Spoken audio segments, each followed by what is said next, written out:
Posted on the Moon. Oh no. Posted on the Moon Studios presents another Ghetto and Gale. Clap your hands, clap your hands, clap your hands. Production. Put your hands in the air. Put your hands in the air. Can you redo that, please? All right. Posted on the Moon. Hold on. Posted on the Moon Studios presents another Ghetto and Godly. I don't say no production. Yeah, you do. No, I don't. What's good, congregation? It's your girl, Auntie Mimi. Ghetto and Godly production. Don't even sound right. The big shit talker. You do say Posted on the Moon production. No, Go I back don't. to the I say archive. Posted on the Moon Studios presents. Thank you. I know what I say. Okay. That's what I'm saying, man. You go left, I go right. It's crazy. I got my sound own weird. mind. I do my own stuff. Nope, you're wrong. Your mind is wrong. I've been watching Sister. You can't tell me my mind is wrong. Yes, my mind it is is. very You can't right. tell me what I'm saying. Babe, I know what I'm I've saying. never steered you wrong in anything. Oh, shit. Shit. You gotta get here telling the truth now. Maybe one thing, but we can count that on one hand, one finger, one thing. Life will tell. Life will tell. One thing. What's up, y'all? Did y'all miss us? It's another week, another Ghetto and Godly show. We are back to back, like Drizzy. What, for real? Who is that? I don't even know who that is. Drizzy Drake. We and Drake's wearing Drake's. Oh, okay. Got you. Okay. Oh, shit. Who was that? Yeah, I got a guess in that motherfucker. They got to get us some cognac. Nola is crazy. Yeah, Congregation, that is Dr. Key's best friend. You know, they really say a dog is man's best friend. Like, I really witness that every day with my own two, y'all. Like I told y'all on the last show, like, they're completely inseparable. That's why she's tripping, because he's not paying attention to her. So shout out to Nola for making her debut on last week's show with her noises, and she's back again for a double up. Yeah. Nola's funny, y'all. Funny as shit. So what's new, Dr. Key? What's been going on this week? Any good news, bad news, indifferent news, Man. new projects, No. new info? Tell the congregation. I don't have no bad news, but, you know what I'm saying? Ancestry.com been showing out, man, you know. What you mean? And you gotta be careful, man. You know, if you are a person out there, Gots to be more careful. like sharing your DNA, man. You know what I'm So saying? what did you do? So you did the Ancestry.com. You spit in the thing. Hold on. Can I lead up? I'm gonna let you tell your story. Can we explain stuff to people? My fault, boss. Alright. So, you know what I'm saying? Like I said, y'all just gotta be careful out there. Sharing your DNA with everybody, because you never know how it's gonna You come gotta back. be more specific when and you show say you. that. Sharing your DNA with everybody. Like, What I mean, like, What you that know what I'm saying? mean? How you do? So you tell me tell me how many ways you know you can share DNA my with mind somebody. completely goes to the gutter when you tell people stop. You can't be sharing your DNA. Yeah, exactly. So you have to make sure, in reference to, in lieu of, I don't think you can share DNA by only Ancestry. one way. Having sexual relations. I think that's the only way you can share yeah, DNA. and that's where. But so I'm saying you better be more So- specific. So first, I'm leading up to something. So I did my ancestry because I really wanted to just, go back and find my Indian lineage. You know what I'm saying? So I can get these student loans taken care of, give me a couple grants, all that good shit. Just getting y'all some game. You know what I'm saying? So I, paid $100 for Ancestry DNA. They sent me the kit. I spit in the kit, sent the kit back to them, and waited 4 weeks for my results. And then when I got my results, man, that shit blew my mind. Well, it didn't at first, right? Yeah, it did at first. It was like, it was overwhelming to see all these people that, I'm actually kin to that I didn't know I was kin to. You know what I'm saying? I was just like, first I was like, damn, like, did they fuck up or something? That they mixed my DNA with somebody else's DNA? I'm on the wrong tribe. Y'all, he had so many white folks on his DNA. Yeah, it's just crazy. I got hella white folks. I got Spanish folks. I got Indians. I got everything. But that makes sense because I'm Creole. So it totally. Are you Creole? It said you were Creole? Yeah, that's what that is. Like I got French, Indian. I got Portuguese. All that shit in me. That's what I say. Yes, I got all that in me. Some pretty babies. And it's crazy because my grandmother always told me this, and like I just didn't, you know what I'm saying, I didn't like think we black, I just feel like we black. But like if you look at my hair, I mean you probably can see it, but I just see it as we black. But so deeper than that, you know what I'm saying, I saw all these new people I was getting to.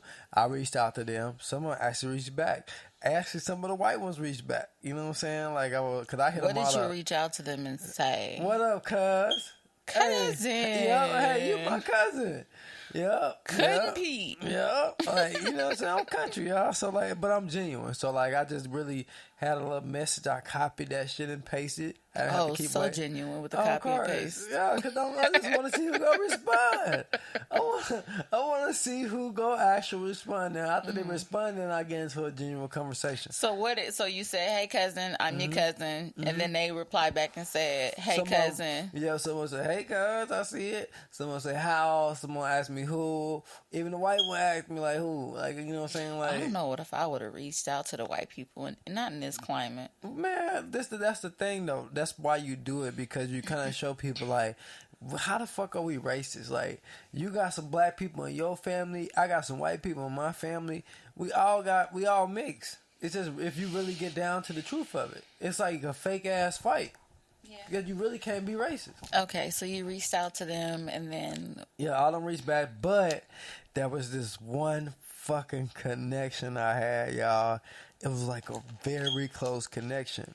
And with a close connection, it's either like a granddad or a grandmother or an uncle or a double first cousin, which is weird, or a half sibling. It's not weird, because where you come from, that shit happens a lot. Right.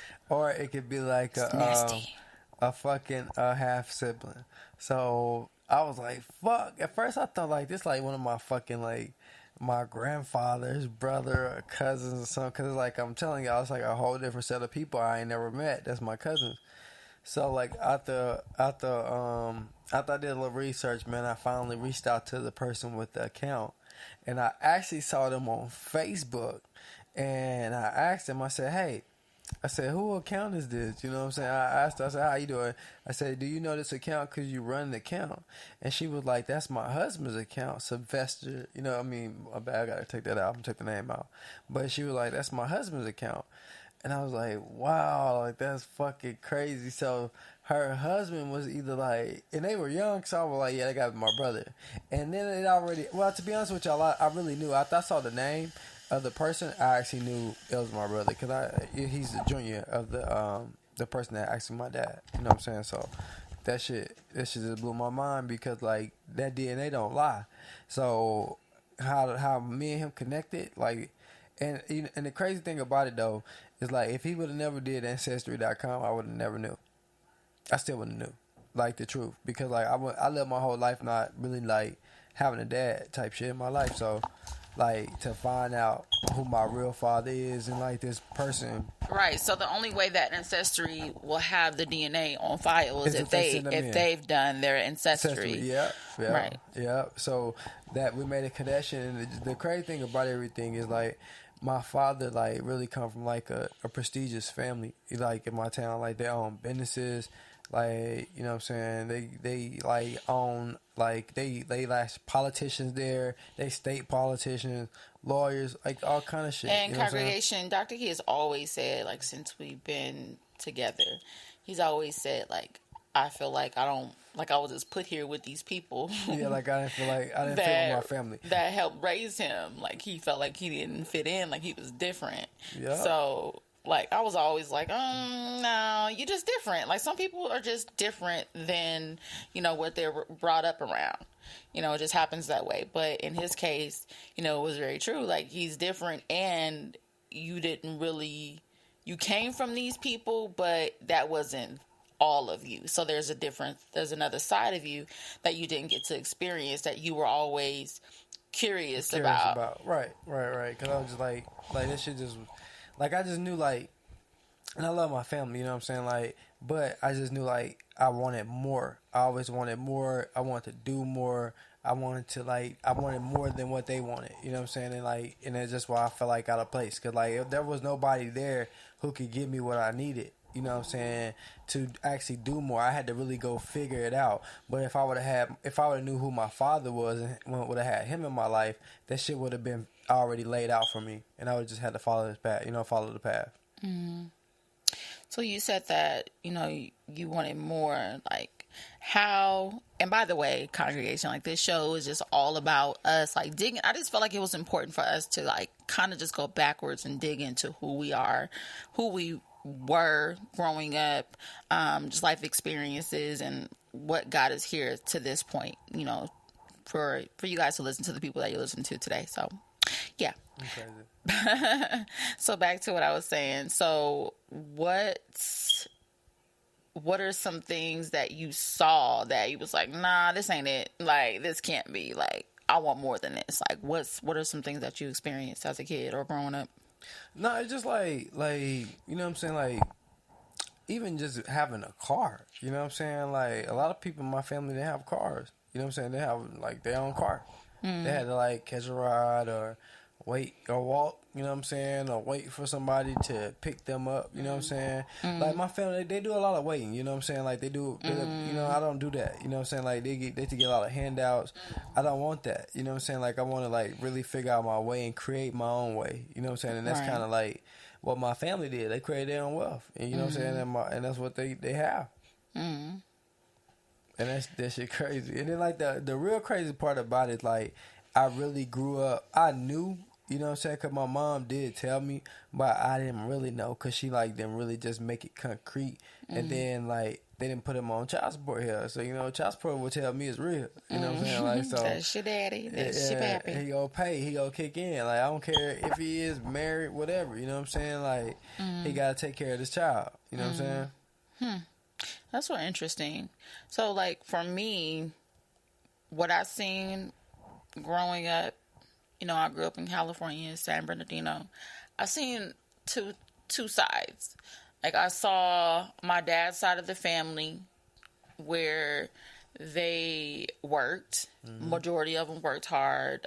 Nurses, medical field, my aunties worked. And my dad was also, like, a serial entrepreneur. Like, my dad was a cosmetologist growing up. He had his own shop at one point.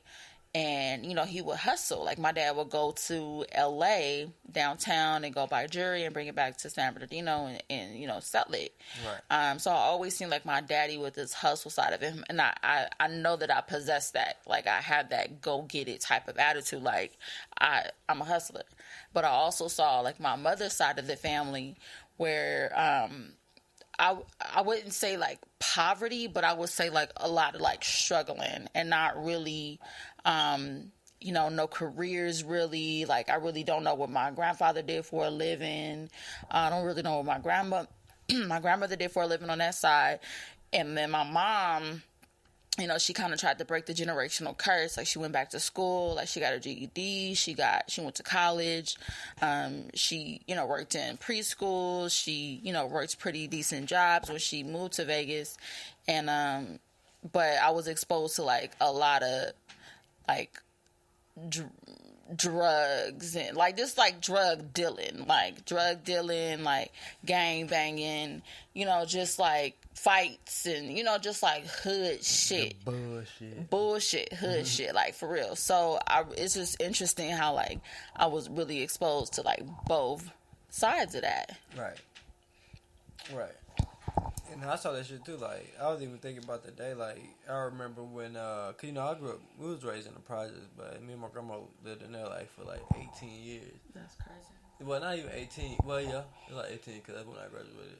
But when we was living in there, like, I remember like this girl, man, it was my cousin's girlfriend, and they had their own apartment, and a gunshot went off, and like she was playing. He said she was playing with the gun, And You believe him? Yeah. I don't think he killed her. I don't think he would kill his girlfriend. He didn't go to jail for that or nothing. But